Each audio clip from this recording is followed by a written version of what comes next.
அனைவருக்கும் வணக்கம். ஜோதிட ரீதியாக 8ல் அமர்ந்த சுக்கிரன் என்ன பலனை செய்வார், அதை பற்றி தான் இந்த வீடியோவில் தெளிவுபடுத்த போறோம். இந்த வீடியோ பதிவே அதிகமாக பெண்களுடைய ஜாதகங்கள்ல 8ஆம் இடத்தில் சுக்கிரன் இருக்கும் பொழுது வரக்கூடிய துணைவர்களுக்கு உயிராபத்துகளையும் அதுபோல திருமணத்திலே தாமதத்தை குறிக்கிறதாக கேள்விகள் அதிகமாக எழும்புச்சு. அதன் அடிப்படையில தான் இந்த வீடியோ. பொதுவான விதிகளை எப்பொழுதுமே சுய ஜாதகங்கள்ல ஒப்பிடக்கூடாது. கண்டிப்பா காரகத்தின் அடிப்படையிலே ஜாதகர்களுக்கு சிற்றின்பத்தை பறைசாற்றக்கூடியவர். இல்வாழ்க்கை சுகங்களை முழுவதுமாக அனுபவிக்கக்கூடிய தன்மையை சுக்கிரன் தன்னுள்ளே வைத்திருக்கிறார். அப்படிப்பட்ட சுக்கிர பகவான் 8ஆம் இடத்துல மறையும் பொழுது கண்டிப்பாக பொது விதிகளின் அடிப்படையில ஒரு கிரகம் 8, 12ஆம் இடங்கள்ல அல்லது 6ஆம் இடங்களிலே மறையும் பொழுது அதனுடைய காரக ஆதிபத்தியங்களை சற்று குறைத்து பலம் தருன்றது ஒரு பொதுவான அமைவுகள் தான். ஆனால் ஒவ்வொரு விதிக்கு பின்பும் பல விதிவிலக்குகள் உள்ளது. அதுபோல 8ஆம் இடத்தில் சுக்கிரன் அமரும் பொழுது எல்லோருக்குமே அது போன்ற துணைவரை இழக்கக்கூடிய நிலையோ அல்லது துணைவரின் மூலியமாக சில சிற்றின்பங்களை அனுபவிக்க முடியாத கூடிய நிலையோ இல்லாமல் போகாது. எல்லோருக்குமே அப்படி நடக்கிறது இல்லை, ஒரு சிலருக்கு அப்படி நடக்குது. அதை பற்றி தான் இந்த வீடியோவில் எப்படி விதி கொண்டால் ஜாதகர்களுக்கு கெடுபலனையும் எப்படிப்பட்ட கிரக அமைவுகளை கொண்டால் ஜாதகர்களுக்கு நல்பலனும் இருக்கும், அதை பற்றி இந்த வீடியோவில் தெளிவுபடுத்தலாம். ஸோ இது கண்டிப்பாக எல்லோருக்கும் பயனுள்ள ஒரு வீடியோவாக இருக்கும். ஏன்னா இதை மையமாக வச்சு நிறைய ஜாதக பொருத்தங்களிலும் அதை பார்க்க முடியுது. 8ல் சுக்கிரன் இருக்கும் பொழுது எப்படி செவ்வாய்க்கும் ராகு கேதுகளுக்கும் சொல்லப்படுகிறதோ அதுபோல சுக்கிரன் 8ல் இருந்தாலே அந்த ஜாதகங்களை யாருமே பெண்ணாக இருந்தால் ஒரு ஆணுடைய ஜாதகங்களோட பொருத்த பார்க்கறது இல்லை. அதெல்லாம் மாற்றும் வண்ணம் என்ன உண்மையான விதி சொல்லுது, எப்படி இருக்கும் பொழுது சாதக பலன், அதை தெளிவுபடுத்திடலாம். வீடியோ பதிவிற்கு முன்பு ஒரு ஜாதகரை போல இன்னொரு ஜாதகர் வாழ்க்கை அமைய போறதில்ல. இதை ஜோதிடம் உறுதிப்படுத்துகிறது, அறிவியலும் உறுதிப்படுத்துகிறது. ஒரு மனிதருடைய வாழ்க்கை போல இன்னொரு மனிதருக்கு அமைய போறதில்லை. எப்படி என்றால் கிரகங்களை மையமாக வைத்துதான் ஜோதிட பலன் கொடுக்கிறோம். அந்த வகையிலே இன்றைய தினம் இந்த நேரத்தில் பிரபஞ்சத்தில் கிரகங்கள் எங்கு சுழண்டு கொண்டிருக்கிறதோ மீண்டும் அந்த இடத்தை அடைய போறதே கிடையாது. அதன் வாயிலாக அறிவியலும் உறுதிப்படுத்திவிட்டது ஒரு மனிதருடைய வாழ்க்கை போல இன்னொரு மனிதருக்கு அமைய போறதில்லை என்பதை. அதுபோல் ஒரு மனிதன் யோக மகா திசையிலே பயணப்படும் பொழுது அவருடைய வாழ்க்கைகள்ல வெற்றிகள் மிக எளிதில் கிடைக்கும். பெரும் வியூகமோ பெரும் முயற்சியோ மேற்கொள்ளனா கூட சமூகத்துல பெயர் புகழ் அங்கீகாரம் கிடைத்துவிடும்.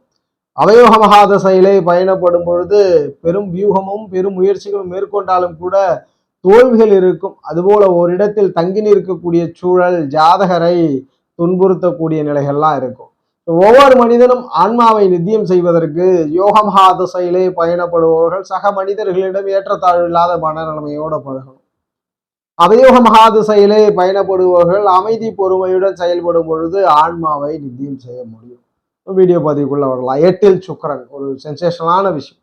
கேள்விகள் எடுத்ததுமே இல்லற வாழ்க்கையில் துன்பங்கள் ஜாதகருக்கு ஏற்படுமா, இதுதான் பாயிண்டா கேட்கக்கூடிய கேள்வி.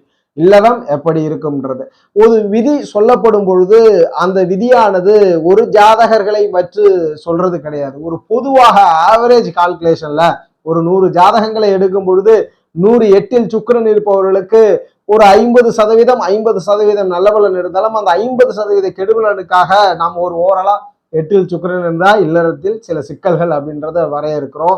ஆனால் என்னென்ன விதிவிலக்கு, எந்த லக்னமா நீங்க வரீங்க? பொதுவா சொல்ல போனோம்னா துலாம் லக்னத்திற்கே 8க்கு அதிபதி சுக்கிரன் தான். லக்னாதிபதி ஸ்தான பலத்தோடு ஆட்சி பெறும் பொழுது அப்ப இல்லறத்தை கெடுத்து விடுவாரானா? கண்டிப்பா இல்லை. சில ஆதிபத்திய பலன்களும் அதில் ஒளிஞ்சிருக்கு. அது என்னன்றதை நம்ம இப்ப தெளிவா இந்த வீடியோல பார்த்துடலாம். பொதுவாக சுக்கிரன் தனிச்சையாக ஸ்தான பலத்தை எப்பொழுதுமே பெறக்கூடாது. அது நம்ம சொல்லியிருந்தோம். துலாம் லக்னத்திற்கு 8ல சுக்கிரன் தனித்து ஆட்சி பெற்றிருக்கிற மற்ற கிரகங்களுடைய தொடர்பு இல்லைன்னா கண்டிப்பாக இல்லறத்துல பிரச்சனை.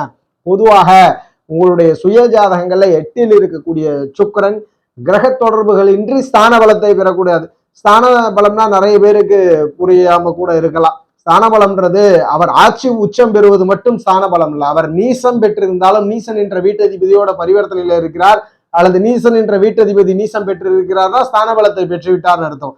ஸ்தான பலம் பெறாத சுக்கிரனாக இருக்க வேண்டும் தனித்து இருந்தா.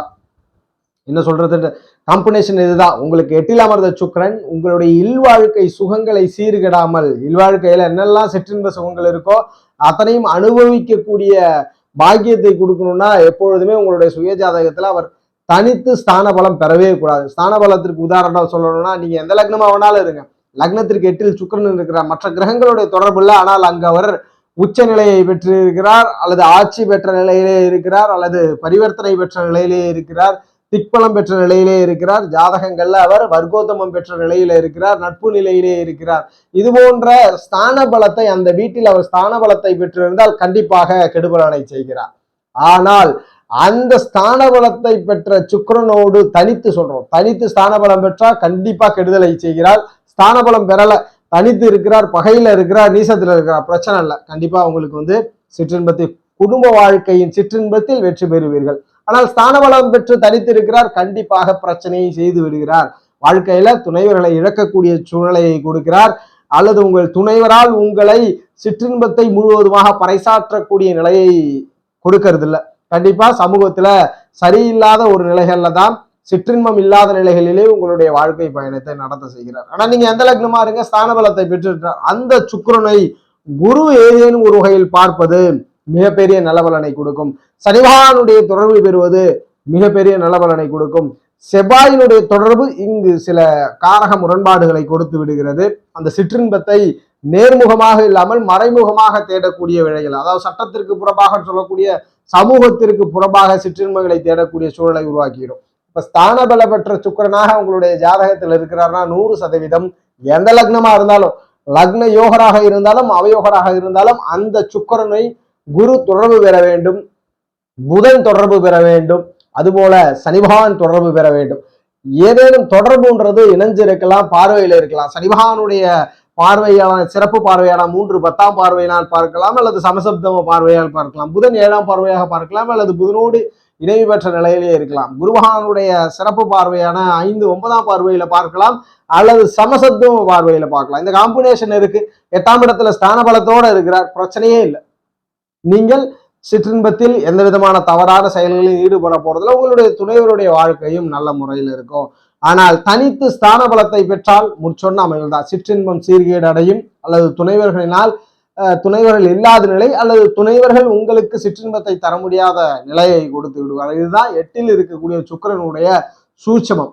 இந்த சுக்கிரன் 8ல இருந்தாலே பொதுவான விதியாக நீங்க எடுத்துக்க வேண்டாம், அந்த ஜாதகங்களை விளக்க வேண்டாம். 8ஆம் இடத்துல அந்த சுக்கிரன் எந்த நிலையில இருக்கிற, நம்ம சொன்னோம் தனித்த சுக்கிரனும் ஸ்தான பலத்தை இழந்திருந்தா பிரச்சனையே இல்லை, எந்த பாதிப்பும் கொடுக்க போறதில்லை. அப்ப பெண்ணாக இருந்தாலும் ஆணாக இருந்தாலும் 8ல் இருக்கக்கூடிய சுக்கிரன் யோகத்தை செய்யும். அந்த யோகத்தை செய்யக்கூடிய நிலையாக ஜாதகர்களுக்கு ஸ்தான பலம் பெற்றிருந்தால் கண்டிப்பா அந்த ஜாதகருக்கு கிரக இணைவுல குரு சனி புதன் இந்த காம்பினேஷன் இருந்துட்டா நீங்கள் மிகப்பெரிய வெற்றிசாலியாக இருப்பீர்கள். அந்த 8ஆம் இடம் சுக்கிரன் வேறு விதங்கள்ல நல்ல பலன் கொடுக்கும். என்ன கொடுக்கும்? மற்ற மனிதர்கள் அனுபவிக்க முடியாத சிற்றின்பங்களையும் நீங்கள் அனுபவிக்கக்கூடிய, அதன் உச்சத்தை அடையக்கூடிய நிலைகள்லாம் உங்களுக்கு பெற்றுத்தரும். அதற்கு தனித்து எப்பொழுதுமே சுக்கிரன் இருக்கக்கூடாது 8ஆம் இடத்துல. இதுதான் சூட்சமம். இது நிறைய சந்தேகங்கள் இருந்தது, நிறைய நேயர்களுடைய சந்தேகம். 8ல் சுக்கிரன் இருக்கிறதுனால ஏதேனும் பிரச்சனை துணைவர்கள் மூலியமாக அல்லது துணைவரற்ற சூழலெல்லாம் ஏற்படுமான்றதுக்கு மையமாகத்தான் இந்த வீடியோவே பதிவேற்றம் செஞ்சேன். இப்போ ஓரளவுக்கு உங்களுக்கு புரிதல் இருக்கும். 8ல் சுக்கிரன் ஸ்தான பலம் பெற்றிருந்தால் கிரக இணைவு வேண்டும், அதுபோல ஸ்தான பலத்தை இழந்திருந்தால் தனித்தும் இருக்கலாம், மிகப்பெரிய வெற்றிகள் கிடைக்கும். ஜோதிட ரீதியான தகவல் அல்லது உங்களுடைய சுய ஜாதகம் சார்ந்த சந்தேகங்களுக்கு ஸ்கிரீனில் தெரிகிற நம்பரை தொடர்பு கொள்ளுங்கள். வாழ்க வளமுடன். நன்றி.